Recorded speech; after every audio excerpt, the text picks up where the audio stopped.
listening to the Thornapple Valley Church podcast. Thank you for joining us. Our hope is for you to be encouraged and to connect with God during this message. If you'd like to know more about Thornapple Valley Church, visit tvcweb.com. Well, good morning again, everybody. And if you're watching online, a warm welcome to you as well. We're starting a new series today called Big Questions. We're going to wrestle through the next few weeks through some questions that maybe we're asking, but maybe we're afraid to ask at times, like, if God is good, why is there pain and suffering in the world? Or what's my life's purpose? Or how do I know God exists? Is Jesus really God? We're going to wrestle with this question. Does Christianity seem a little too narrow? And I'm hoping that through this, you'll have some aha moments. And maybe if you're here today and you're here for the first time or you're exploring faith, maybe the questions that you're asking will find some answers, and in it you'll find God. Today I want to tackle this question. How can I know my life's purpose, or does my life have purpose? I was 14 years old when I felt God calling me to ministry. I remember that day vividly.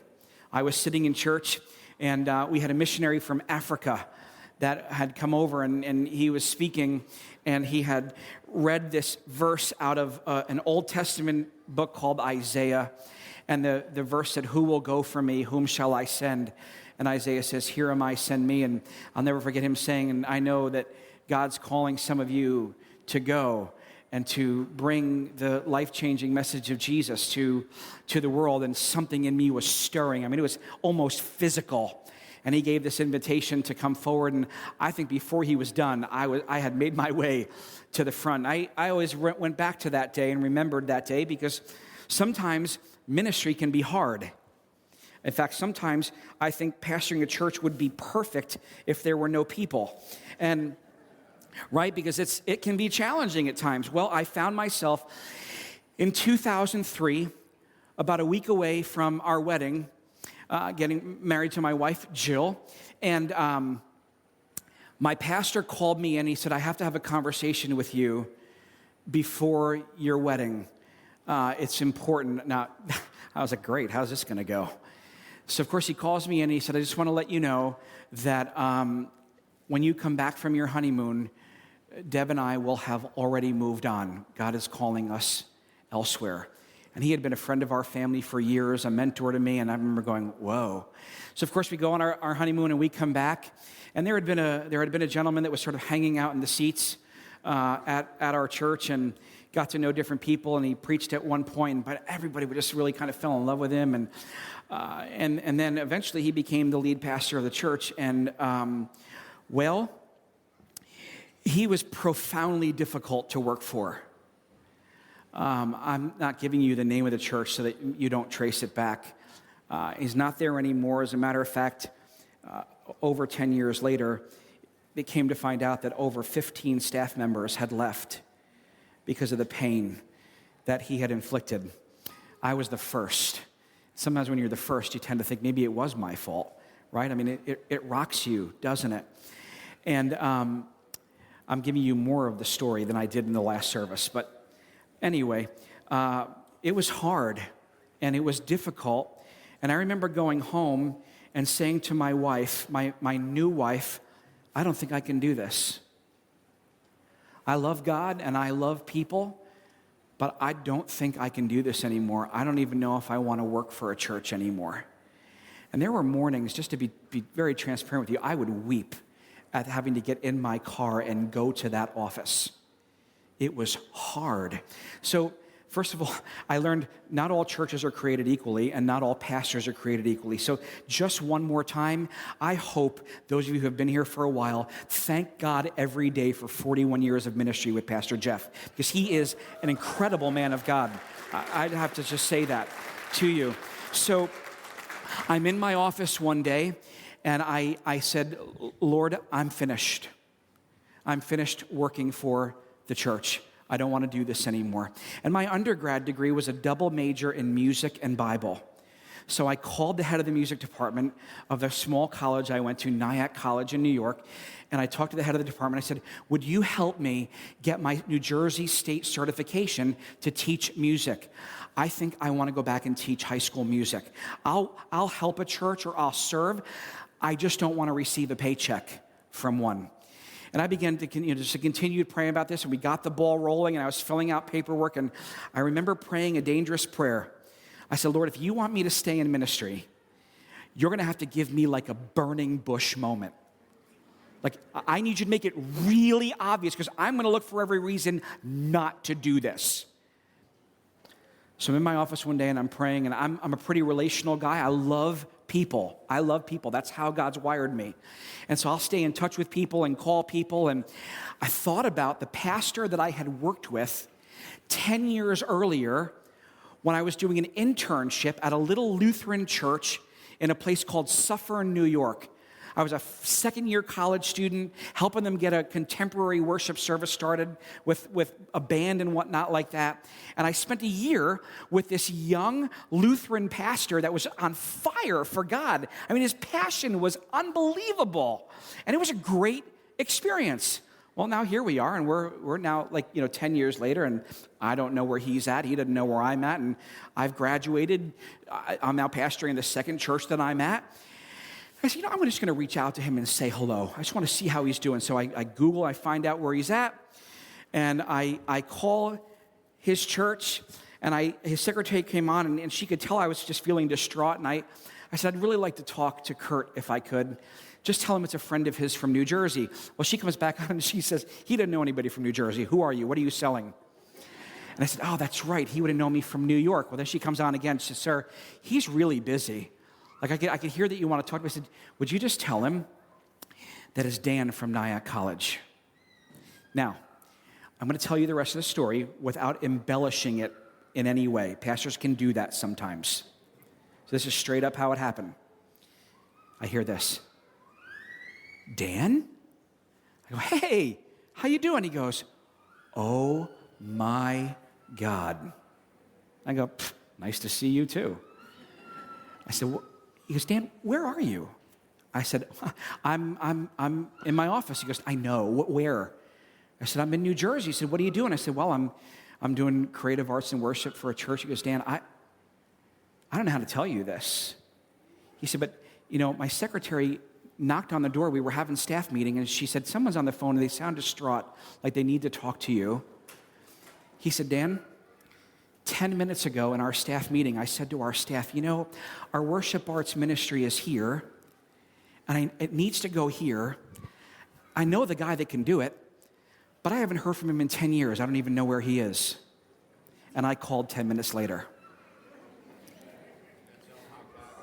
Now, if you think that's amazing, I called my wife up and I said, I think we're moving. She goes, where? I said, Pinckney, Michigan.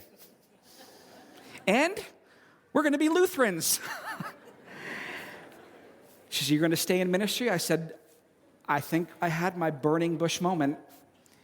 And we spent 6 years of our lives, and I think we would continue to say it was 6 of the best of our lives in Pinckney, Michigan, serving God, falling in love with the people there, and if I could be really candid with you, falling in love with Michigan. I always said I would never go to New York. I didn't ever want to serve on the East Coast again, but about 6 years into that call, it seemed that God was doing something. I had gotten so caught up in the treadmill of doing ministry, doing, and trying to achieve and all of that, because I was in a very toxic environment where if you didn't achieve, you were not going to have any kind of affirmation at all.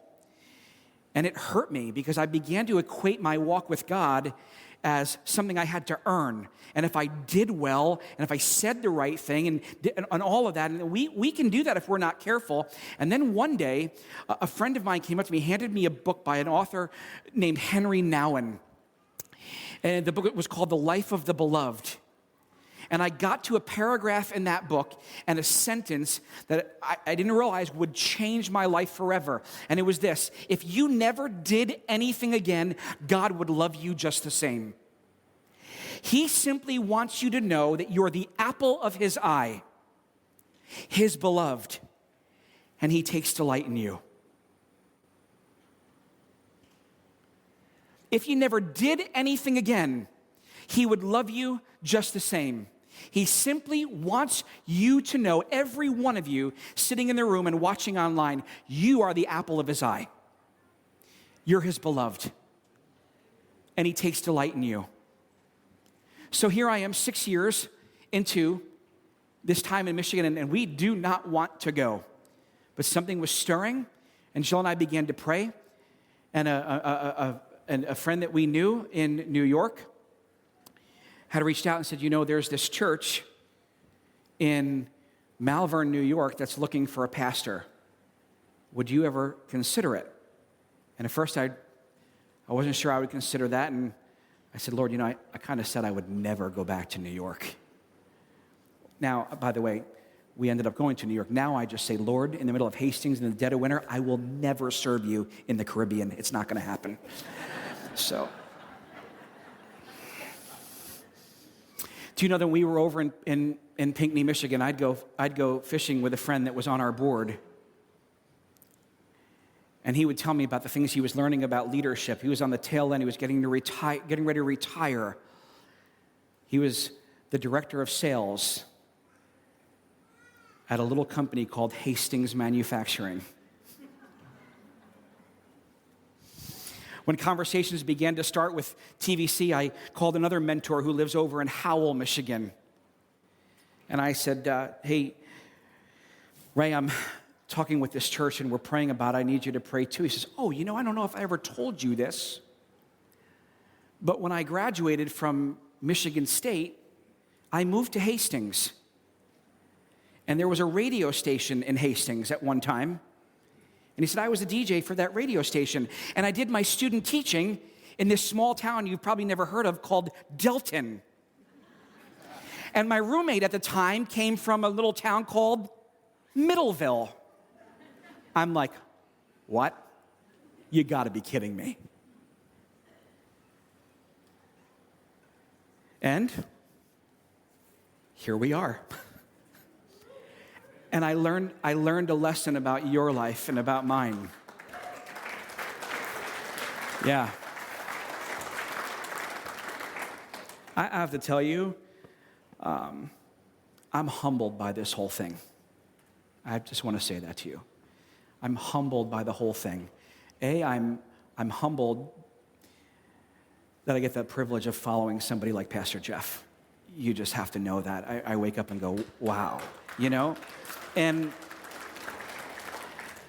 that I get to be here. But I learned something about life, and it's this: God draws straight using crooked lines. Anybody's life feel like that?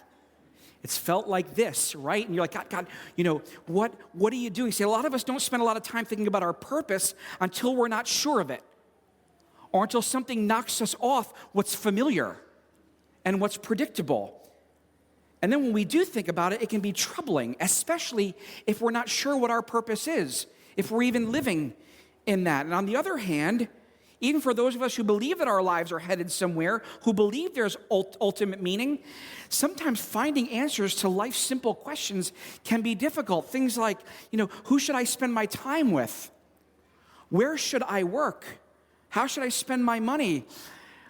And you're not the only one who wrestles with this. I mean, some prominent people in history have wrestled with this. Ernest Hemingway was an author, and he wrote this: life is just a dirty trick, a short journey from nothingness to nothingness. Like, wow, that's hopeful. Henry David Thoreau, another author, put it this way: the mass of men live lives of quiet desperation. A group of people were asked randomly on the streets about purpose. I want you to hear what they had to say. Why were we put here? I think everyone wants to know, why were we put here? Why are we on earth? My purpose in life is to live a normal life, to be a citizen, a productive citizen. Intentar pasar por la vida de la manera más desapercibida posible. I don't fully know why I'm here, but I enjoy that. I enjoy knowing that because then that creates endless possibilities for myself.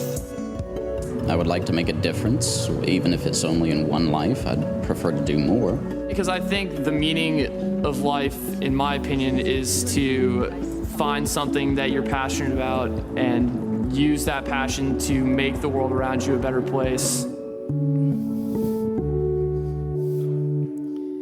I'm really struck by the woman who said, I'm trying to spend as much of my life as unnoticed as possible.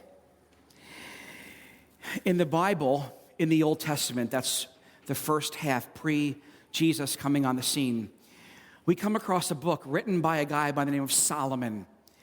And what we know about Solomon, and even without the Bible, there's plenty of historical texts that trace us back to this guy being a prominent king, a prominent leader, and actually one of the wealthiest people who would ever walk the planet. And we have a series of writings that he put together called the Book of Ecclesiastes. And here's what he writes when it comes to purpose and stuff and all of that. He says, meaningless, says the teacher, utterly meaningless. Everything is meaningless. Now, honestly, I stopped there and I go, well, thanks for the encouragement. And he goes on, he says, I denied myself nothing my eyes desired. And he says, anything I wanted, anything I saw, I got it. I refused my heart no pleasure. My heart took delight in all my labor, and this was the reward for all my toil. Yet when I surveyed all that my hands had done and what I had toiled to achieve, everything was, say it, meaningless. A chasing after the sun, or the wind rather. Nothing was gained under the sun. The first person to write in detail about the search for meaning was king over the ancient nation of Israel, King Solomon. He was more rich, more powerful, wiser than any living person. We read that the guy had 900 wives. Guy's a real estate tycoon. He owns more land than anybody else. He had it all, tried it all. And he discovered some pretty profound things as a result. And by the way, his introduction and eventually the way he ends the book, it kind of leads us to believe that riches, power, status, education, adrenaline, knowledge, you name it, those are not the things that are going to give you and I meaning. They will give you temporary satisfaction. There are a lot of things that the world has to offer you and I that will give us temporary satisfaction, but they will not fulfill the longings of your heart. Money will not do it. In fact, someone asked Howard Hughes. Anybody know that name? He was an advertising magnate, if you will, one of the wealthiest people walking the planet at the time. And somebody asked him, a reporter, how much money do you think is going to be enough for you? And his response was just a little bit more. So obviously, where do we go to find purpose? It's not money. In fact, Solomon says whoever loves money never has enough. Whoever loves wealth is never satisfied with their income. This too is meaningless. I met a man several years ago who had started his working career working for an international company over in the Middle East.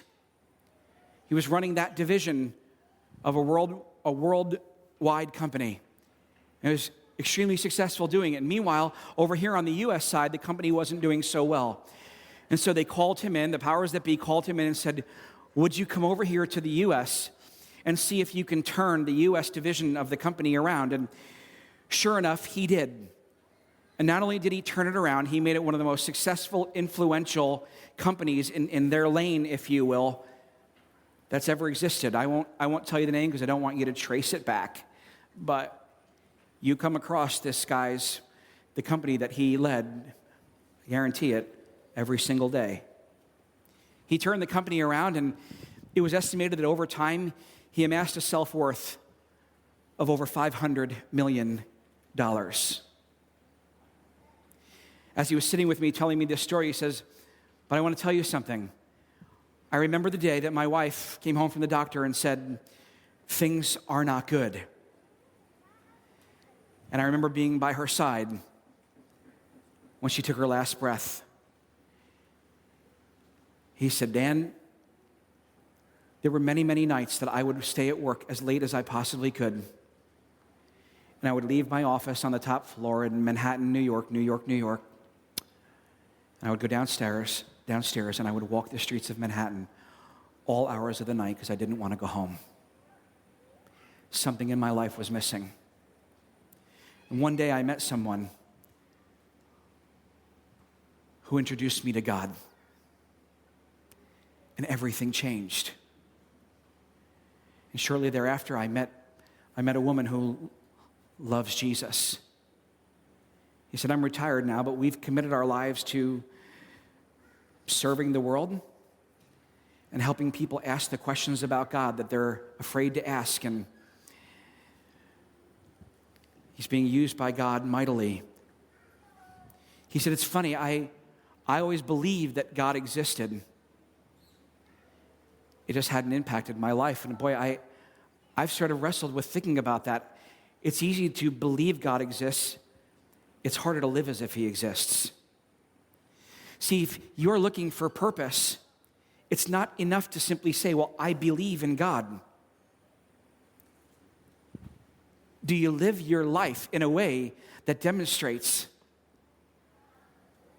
that he exists? One of the fastest growing religions in America is practical atheism, and it's populated by people who believe in God, but they live as if he doesn't exist. How does that affect our lives, our sense of meaning, our sense of purpose? Let me ask you a question. Do you think that when you and I take our last breath, are we going to be concerned about how much we earned and how successful we were, how big the church was that we got to pastor, or that we networked with the right people? I don't think so. In fact, in the Gospel of Matthew, that's the New Testament, the second half of the Bible, Matthew was an eyewitness to Jesus' life, and he penned these words that we get to have today, and I want you to see them. He says, if you decide for God, living a life of God worship, it follows that you don't fuss about what's on the table at mealtimes or whether the clothes in your closet are in fashion. There's far more to your life than the food you put in your stomach, more to your outer appearance than the clothes you hang on your body. Look at the birds, free and unencumbered, not tied down to a job description, careless in the care of God, and you count far more to him than the birds. Has anyone, by fussing in front of the mirror, ever gotten taller by so much as an inch? All this time and money wasted on fashion, do you think it makes that much difference? Instead of looking at the fashion, walk out into the field and look at the wildflowers. They never primp or shop. But have you ever seen such color and design quite like it? The 10 best dressed men and women in the country look shabby alongside of them. It was my last few days in the office in New York, and I got a text from Pastor Jeff. And the only thing he said, he sent me a picture that illustrates this point beautifully. And he said, hey, looking forward to you coming. This is what's waiting for you.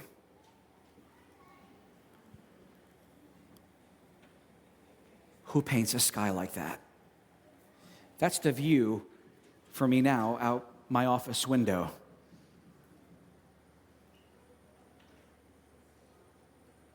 He goes on and he says, if God gives such attention to the appearance of wildflowers, most of which are never seen, don't you think he'll attend to you, take pride in you, do his best for you? What I'm trying to do here is get you to relax, to not be so preoccupied with getting, so you can respond to God's giving. People who don't know God and the way he works fuss over these things, but you know God and how he works. Steep your life in God reality, God initiative, God provisions. Don't worry about missing out. You'll find all your everyday human concerns will be met. Give your attention, your entire attention to what God is doing right now, And don't get worked up about what may or may not happen tomorrow. God will help you deal with whatever hard things come up when the time comes. I want to ask you a driving question today around God's purpose for your life. What if the driving purpose of our lives was to pursue and live in the reality that we are God's beloved children, and all he's after is to know you and to be known by you? He's not after your job description. He's not after your success, whatever that looks like. He's not after your achievement. All God wants from you when it comes to your purpose is for you to wake up in the morning, look at the mirror and say, I am the apple of God's eye. I'm his beloved, and I want him to know me, and I want to know him. Oftentimes I'll hear people say, I just want to know more of God. I want more of God. But let me just give you a little bit of an insight here on this one. If I was to take a jar and fill it with water, if the jar was to say, give me more, I want more, the only way to get more into the jar is to pour some out. Oftentimes, we fill our lives with so much stuff and pursuit and success and all of that we kind of push God out. We crowd him out. And so I want to invite you in the season of leading up to Easter, the 40 days leading up to Easter, what we traditionally call in the church year Lent, to take part in a thing that we call Fast Forward here at TVC. And the whole idea of Fast Forward is this: what can you say no to in your life so that you can say yes to something better? What can you say no to in your life so that you can say yes to something better? So on the seat when you came in, there was a card that looks like this. Maybe you just want to take a look at that. Maybe you'll say no to fast food, or maybe you'll say no to one meal per day, and you'll take that time and you'll seek out God. Or maybe it'll be social media. Boy, wouldn't it be nice to just take a break from social media for 40 days? Yeah. Maybe it's video games. I don't know what it is for you, but I want to invite you to say no to something so you can say yes to something better. And we want to help you with this. We want to give you some reminders. After I'm done speaking today and the band comes back, we're going to invite you to come up, and we've got some bracelets and some stickers for you. I want you to put one of those on. You'll notice they're black and white. And the black is just simply saying, that's what I'm going to say no to. And the white is just to say, this is what I want to say yes to.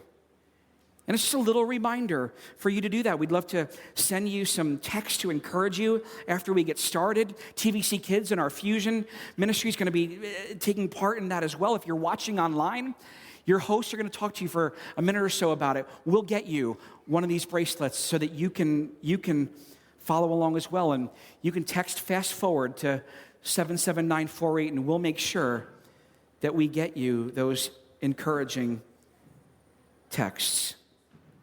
I'm inviting you today to embrace the challenge that Jesus gave to his disciples when he said, listen, seek first my way, my kingdom, my way of doing things. If you really look at Jesus' life, essentially he went up to people and said, your way not working for you? Try mine. Seek first his kingdom and his way, and everything else will be added unto you. What do the hallmarks of Jesus' way look like? They look like being whole, healing, love, grace, mercy, forgiveness, depth of relationships. 2,000 years ago, God looked down and the world was in trouble. And he said to his son,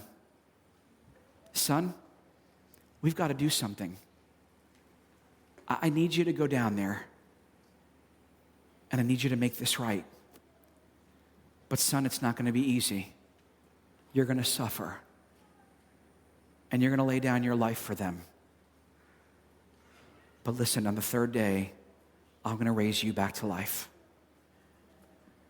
And we're going to take care of this. Son, will you go and bring them back to me? Every person on earth was created to know God and to love God and to be loved by God.